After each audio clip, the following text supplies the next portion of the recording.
¿Qué son las tecnologías espirituales? Son aquellos procedimientos utilizados por diversos sistemas religiosos con el objetivo de alcanzar un estado trascendental por el cual el paciente llega a una etapa de tranquilidad al liberarse de las tensiones que acechan su vida. Algunos de estos sistemas religiosos son el hinduismo, budismo, judaísmo, islam y cristianismo, de los cuales daremos a conocer sus principales técnicas y objetivos. Pero para esto es importante definir el tema del cual vamos a tratar, y es que la problemática se centra en las diferentes teorías espirituales que ayudan al conocimiento del sí mismo. Entonces, ¿qué es el sí mismo? El sí mismo es un constructo de varias escuelas de psicología y se usa para traducir los términos self en alemán y self en inglés. Una escuela de pensamiento psicoanalítico llamada psicología del sí mismo fue fundada por Heinz Kohut. Las ideas acerca del sí mismo divergen muchas entre teorías y campos de estudio, pero en su mayor parte se refieren al conjunto integrado de elementos que el individuo construye acerca de ese mismo individuo. Aquí, sí mismo se refiere a los diversos constructos de autorreferencia, es decir, todo aquello que el sujeto refiere del mismo sujeto, creencias y representaciones subjetivas como esquemas e imágenes. Los conceptos y esquemas autorreferentes son esenciales para desempeñarse en el medio natural y social. En él influyen situaciones como autoeficacia, autoestima y autoimagen. En otras palabras, se puede decir que tanto el término self como sí mismo sirven para designar por un lado el hecho de que las personas tenemos conceptos y representaciones de nosotros mismos, y por otro lado también sirve para designar el sistema mental que forma todas estas. ¿Cómo sirven las técnicas religiosas para el conocimiento de sí mismo?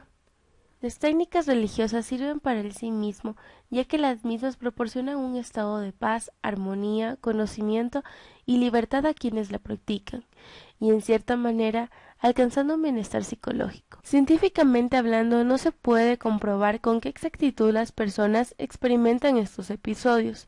Sin embargo, se han encontrado estudios los cuales demuestran que existen cambios cerebrales que suponen ciertos comportamientos que corroboran a un estado de paz de la conciencia humana, como es el caso de la meditación budista. Psicológicamente hablando, los medios que a continuación se tratarán han sido un medio catártico, ya que las personas, al practicar tales rituales, consiguen una liberación de sus emociones, liberación y desligamiento de sus pecados o culpas. Ahora bien, teniendo en cuenta los postulados descritos, empezaremos con quizá una de las técnicas más conocidas en el mundo, práctica que se inició con el budismo y actualmente a través de esta se realizan terapias psicológicas, las cuales se centran en tranquilizar el estado mental alcanzando una mayor atención en los estados de la psique. Esa es la meditación budista. La meditación es considerada una práctica por excelencia del budismo. Se considera como el cultivo de la mente. Es por tanto una actividad que supone una determinada predisposición para que el practicante se sitúe en la realidad y así aumentar su comprensión y sabiduría, que son esenciales para la erradicación del dukkha, que es aquel término budista al que se lo relaciona con el sufrimiento. Métodos de meditación. Se ha encontrado que en el budismo son muchas las técnicas utilizadas dentro del campo de la meditación, dependiendo de cada tradición y escuela. En cualquier caso, todas las formas de meditación sirven como antídoto para solucionar alguno de los 5 agregados que son forma y cuerpo. Incluye no solo el cuerpo en sí, sino además la propia imagen que la persona se hace de este. Sentimientos y sensaciones. Son los datos que se reciben a través de los 5 sentidos y también a través de la mente. Pueden ser agradables, desagradables o neutros. Percepción y memoria. Es el registro que se hace de esos estímulos sensoriales puros que la persona convierte en objetos, reconocibles y distinguibles. Los pensamientos e ideas también se consideran objetos. Estados mentales. Es la reacción a lo percibido. Son los impulsos de la voluntad. Es la construcción de la representación o de la experiencia subjetiva del objeto percibido. Conciencia. Es un acto de atención o respuesta de la mente en el que el conocimiento del objeto se hace consciente en nosotros. La conciencia desaparece y resurge cambiada de un instante a otro, y actúa de manera discriminatoria y parcial, ya que existe un aferramiento a lo percibido como deseable y un rechazo contra lo no deseable e indiferencia a lo neutro. Este constante movimiento genera insatisfacción o sufrimiento al no poder controlar cómo esos objetos percibidos aparecerán. El budismo es un medio de transformación individual y social. La palabra Buda es un título o un epíteto y no un nombre. Significa alguien que está despierto, en el sentido de haberse despertado a la realidad. El Buda fue un ser humano que a través de esfuerzos tremendos se transformó y trascendió su limitación humana, creándose en él un nuevo orden de ser, un ser iluminado. Dejando de lado el budismo, ahora nos concentraremos en un ámbito más convencional, sistema religioso reconocido como oficial dentro de la mayoría de países americanos, como es el cristianismo. Las técnicas religiosas del cristianismo se resumen en las prácticas de la misma. En líneas generales, Jesucristo es para los cristianos el Hijo de Dios, por lo que sus prácticas se orientan hacia su relación con Dios, de la cual se desprenden sus actividades típicas. Dentro de las prácticas ortodoxas y católicas destacan especialmente los siguientes sacramentos: el bautismo, signo de iniciación o de introducción al cristianismo; la Eucaristía o comunión; la oración. El bautismo es un rito usual por medio del cual se hace una iniciación al cristianismo. Involucra el rociar o derramar agua en la frente o la inmersión en agua. Se puede aplicar tanto a niños como a creyentes adultos. Algunas tradiciones, como la que mantienen los bautistas, insisten en que el bautismo por inmersión de adultos creyentes es el único método válido, debido a que la palabra para bautismo, que aparece en el texto griego koiné, en el que fue escrito el Nuevo Testamento, significa sumergir. Otros, como los católicos y ortodoxos, han reconocido ambos métodos en todas las épocas, pero añaden restricciones de quién puede dirigir válidamente el ritual. El bautismo proviene de la práctica judía de la inmersión para propósitos de un ritual de purificación. La práctica cristiana es derivada del llamado de Juan el Bautista al arrepentimiento, y según el catolicismo es para purificación del pecado original, o según la práctica protestante, para manifestar públicamente un nuevo nacimiento espiritual. Al contrario que el ritual judío de la inmersión, un cristiano solamente se puede bautizar de manera válida una vez, adoptando por el motivo una clara filosofía de purificación del pecado. En este sentido, la persona que lo recibe siente cierta liberación y adquiere un sentido de identidad. Dentro del marco de esta religión, supone que con esto consigue acercarse más a Dios, y psicológicamente hablando también supone una autorrealización de su ser. La Eucaristía, también llamada Santa Comunión, es un rito en el que se come y beben pequeñas cantidades de pan y vino previamente bendecidos. Los protestantes dicen que representan el cuerpo y la sangre de Cristo. Ortodoxos y católicos dicen que se transforma en el cuerpo y la sangre de Cristo. En muchos casos hay restricciones de quién puede tomar parte.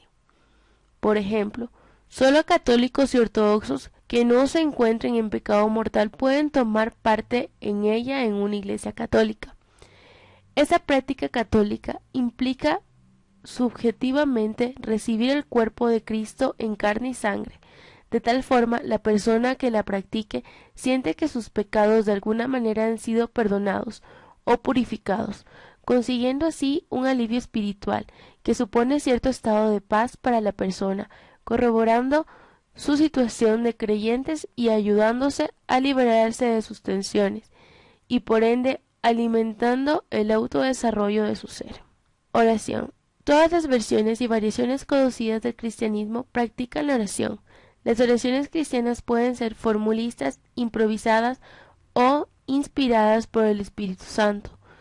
Las oraciones normalmente se agrupan en categorías de acción de gracia, adoración, petición, intercesión y comunión. La oración cristiana puede ser dirigida a Dios Padre, a Cristo o a un santo, en el caso de los católicos y ortodoxos. Los católicos han desarrollado una práctica devocional de orar el rosario. Entre las oraciones formulistas, el Padre Nuestro y los Salmos, y en círculos católicos de Ave María son las más comunes. Las preguntas sobre la eficacia de la oración están llenas de diferendos teológicos. Algunas iglesias enseñan que la oración es capaz de alterar el ámbito físico tomando en cuenta cosas como la sanidad espiritual. Ejemplos de este tipo de iglesia incluyen la ciencia cristiana, así como varias iglesias del Nuevo Pensamiento. Al final de cada oración normalmente se dice amén. La oración supone también un medio para que las personas liberen su culpa, haciendo hincapié en el pecado. La oración, desde un punto de vista psicológico, puede servirse de catarsis al momento de una confesión. Este medio ha sido utilizado por las personas para que, de alguna manera, sientan una liberación espiritual, llegando a comprender que, al ser perdonados por un sacerdote, pueden disculparse, logrando un estado de tranquilidad al descargar emocionalmente de forma verbal todas sus tensiones. Si bien el cristianismo comprende muchas otras prácticas religiosas, hemos descrito las que consideramos más importantes para llevar al análisis desde un punto de vista psicológico. Ahora bien, siguiendo un lineamiento teísta, nos hemos propuesto hablar del judaísmo. En el judaísmo, los métodos meditativos utilizaban las letras del nombre de Dios, acompañadas de una respiración controlada y de movimientos específicos de la cabeza. Sin embargo, y tal como advirtieron los mismos maestros de estas escuelas, estos eran métodos extremadamente poderosos y peligrosos. La publicación del Zohar abrió el sendero a otros métodos meditativos que incluían las unificaciones O y Judín. Esto implicaba contemplar los nombres divinos y manipular sus letras. Estas eran meditaciones que, además de inducir un estado místico, ayudaban a integrar la personalidad del practicante. El método de los Judín era utilizado particularmente por la escuela de la Cábala de Safed y forma la base del misticismo del Ari. Sin embargo, estas meditaciones tampoco estaban destinadas a la persona común. Sin una preparación apropiada, podrían dañar severamente la mente del practicante. Existe también un antiguo método de meditación que incluye las plegarias formales diarias. Uno de los logros más importantes del Baal Shem Tov fue el uso de estas plegarias como un método seguro de meditación, el que podía ser practicado hasta por la más simple de las personas. El camino de la plegaria, tal cual fue enseñado por Baal Shem Tov, no incluía otra cosa que el servicio regular de plegarias de cada judío, recitado 3 veces al día.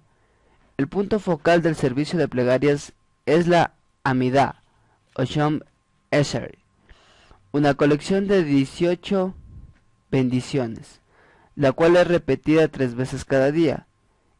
Luego que una persona ha repetido la Amidah durante varios años, todos los días, 3 veces al día, llega a conocer también las palabras que ellas se transforman en parte integral de su ser.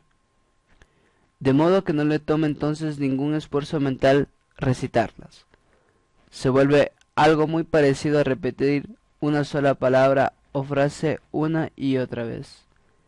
Si la persona limpia su mente de todo otro pensamiento y se concentra en las palabras de la Amidah, esta plegaria podría inducirla a un estado meditativo extremadamente elevado. Esto depende de la práctica. Hablando de religiones de Oriente, nos adentramos a las prácticas religiosas indias y para esto hablaremos acerca del hinduismo. La mayoría de los hinduistas creen en muchos dioses, por lo que se trata esencialmente de un credo politeísta. Algunos de estos son Brahman, Vishnu, Shiva, Sarasvati, Indra, Lakshmi, Kali, Krishna, Sin embargo, una única realidad subyacente nuclea el credo. Al morir el alma reencarna y vuelve a nacer en otro cuerpo. De esta forma, las personas que llevan una vida correcta vuelven a nacer en una vida superior, mientras que los que no, lo harán en una inferior. Esta es pues la ley del karma. Así, el fin último es liberarse del ciclo de reencarnaciones para alcanzar la liberación. En función a las prácticas religiosas con respecto al hinduismo, podemos decir que las prácticas religiosas del hinduismo suponen complejos ritos públicos y domésticos que se relacionaban con los ritos de la vida y de la naturaleza, abluciones purificadores en aguas sagradas de ríos, visitas cotidianas a templos para practicar la adoración, recitación o repetición de mantras de poder mágico, peregrinación a lugares santos, participación en gran número de fiestas religiosas. También hay que considerar la gran veneración que los hindús tienen a todas las formas de la vida, especialmente a la vaca, productora de leche a la que el Rig Veda atribuye un origen divino. Pero cabe decirse que, para los hinduistas practicantes, existe un sentido trascendente de la vida que hace religiosa cada uno de sus actos. Una de las técnicas hinduistas reconocidas a nivel mundial es el yoga. El yoga se refiere a una tradicional disciplina física y mental que se originó en la India. La palabra se asocia con prácticas de meditación en el hinduismo, el budismo y el jainismo. Según sus practicantes, el yoga otorga como resultado la unión del alma individual con la divinidad, entre los que tienen una postura religiosa de tipo devocional. La percepción de que el yo es espiritual y no material, entre los que tienen una postura espiritualista. El bienestar físico y mental, entre los que tienen una postura racionalista, atea o agnóstica. El yoga se inició como una ciencia de la vida para conservar la salud física, mental y emocional y responder a preguntas filosóficas universales como la verdad sobre la existencia del ser y el universo, el origen del sufrimiento y la manera de alcanzar la felicidad como un estado interior. El yoga en su estado máximo de expresión proporciona a la persona que lo practica un estado de paz en la cual es posible que sus pensamientos trasciendan a lo espiritual, consiguiendo así una liberación espiritual y una homeostasis psicológica. El Islam es una de las religiones monoteístas abrámicas cuyo dogma de fe se basa en el libro del Corán, el cual establece como premisa fundamental para sus creyentes que no hay más Dios que Alá y que Mahoma es el último mensajero de Alá. Las prácticas religiosas más comunes que se presentan en esta religión se resumen a un acto de fe, que en ocasiones los legos la han catalogado como extremos, corroborando la idea de que el Islam es una de las religiones más preponderantes del planeta en lo que a un acto de fe se refiere. Entre otras prácticas se tiene a las siguientes. La profesión de fe. Este ritual consiste en declarar lo siguiente. En el idioma árabe se pronuncia lo siguiente: doy fe de que no hay más divinidad que Dios y Mohamed es el mensajero de Dios. Mediante esta fórmula del musulmán proclama la unidad y la unicidad divinas. La unidad porque declara que hay una única divinidad y la unicidad porque declara que dicha divinidad es esencialmente una, es decir, que no tiene asociadas otras figuras divinas. La unidad divina marca la distancia respecto al politeísmo, mayoritario en la rabia preislámica, pero presente para muchos musulmanes, mientras que el concepto de unicidad, que es el central en el Islam, marca la distancia respecto a creencias como la Trinidad cristiana. Otra de las técnicas religiosas más importantes dentro del Islam es la oración, también conocida como salat, que obliga a cada creyente a rezar 5 veces al día en dirección a la Meca. La oración se hace en dirección a la Meca, centro espiritual del Islam, y dentro de esta hacia la Kaaba, templo situado en el centro de la mezquina mayor de la ciudad. La dirección a la cual se mira al rezar se llama en árabe al-Qibli, palabra que ha dado al castellano la alquibla. En las mezquitas, una hornacina indica la dirección de la Meca, y fuera de esta, el creyente tiene que buscar la dirección aproximada guiándose por los puntos cardinales en que en ella se encuentran. En los principales tiempos del Islam, todavía en vida de Mahoma, se rezaba mirando hacia Jerusalén. La oración Consiste en la recitación de determinadas fórmulas y versículos del Corán, acompañada de una serie de inclinaciones. Los musulmanes rezan en obediencia a Dios, debido a que creen que Dios creó la humanidad, con el objetivo de que lo adoren. La limosna. La limosna, también conocida como zakat, con la cual una vez al año los musulmanes pudientes deben dar a las personas más pobres de su comunidad una cuarentena parte de sus haberes, si es que excede de un determinado mínimo. Los musulmanes deben dar cada año una limosna a las personas más pobres de su comunidad, empezando por familiares y vecinos. El montante de la zasque se establece idealmente de una 1/40 parte de los ahorros, es decir, un 2.5%, siempre y cuando esto supere determinada cantidad. La limosna puede hacerse en dinero y en especie. No solo las rentas económicas son computables, sino también el ganado, las mercancías, los minerales extraídos, los frutos y los cereales. Las finalidades de la limosna son, según la doctrina musulmana, limitar la acumulación de riquezas, purificar el alma de la avaricia y la codicia, ayudar a los pobres y necesitados, crear espíritu de comunidad y ayudar a la creación de obras de utilidad pública como escuelas u hospitales. Por último, se hablará de una técnica que quizás sea la más reconocida dentro del sistema religioso islámico: el ayuno. El ayuno consiste en abstenerse desde la salida de la puesta del sol de comer, beber, fumar y mantener relaciones sexuales durante el mes de Ramadán, que en el año 2015 consistía entre el 18 de junio al 17 de julio respectivamente. El ayuno se recomienda durante otros momentos del año, pero durante el Ramadán es estrictamente obligatorio para todo el que pueda realizarlo.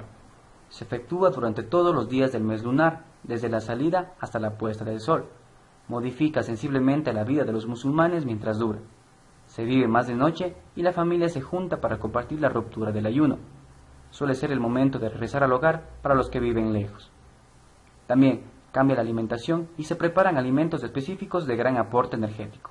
Las prácticas religiosas de los musulmanes llegan a considerarse por la mayoría de las personas como un acto extremista en lo que la fe se respecta.